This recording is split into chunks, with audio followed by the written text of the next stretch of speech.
আজ চলে যাচ্ছি রানাঘাটের কামালপুরে, যেখানে বিশ্বের সবচেয়ে বড় দুর্গাপুজো হতে চলেছে। গত বছর প্রশাসনের চাপে দুর্গাপুজোটা বন্ধ হয়ে গেছিল, কিন্তু 2025 সালে কামালপুরবাসীর আবার প্রচেষ্টায় দুর্গাপুজোটা পূর্ণতা পেতে চলেছে। এটা হলো মা সরস্বতীর মূর্তি। এমন প্রত্যেকটা মূর্তি কিন্তু খণ্ড খণ্ডভাবে রয়েছে, এখনও কিন্তু মূর্তি গড়ার কাজ চলছে।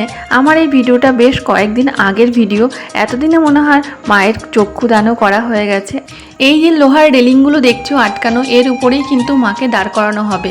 আর এই দেখো, এটা অসুরের মুখমণ্ডলটা। এখানে কিন্তু লক্ষ্মী, গণেশ, সরস্বতী, অসুর সকলেই আছে, কিন্তু প্রত্যেকটা মূর্তির খণ্ড খণ্ড এদিক ওদিক ছড়িয়ে ছিটিয়ে আছে, সেগুলো এখনও কাজ চলছে, এখনও অনেকটাই দেরি। এই দেখো, এটা হলো মা জগদ্ধাত্রীর মূর্তিটা গড়া হচ্ছে এখনও।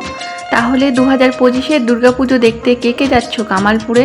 আমি তো যাচ্ছি। আর এই দেখো, এটা মা দুর্গার পুরো বডিটা। এই মূর্তির উচ্চতা নাকি 122 ফুট।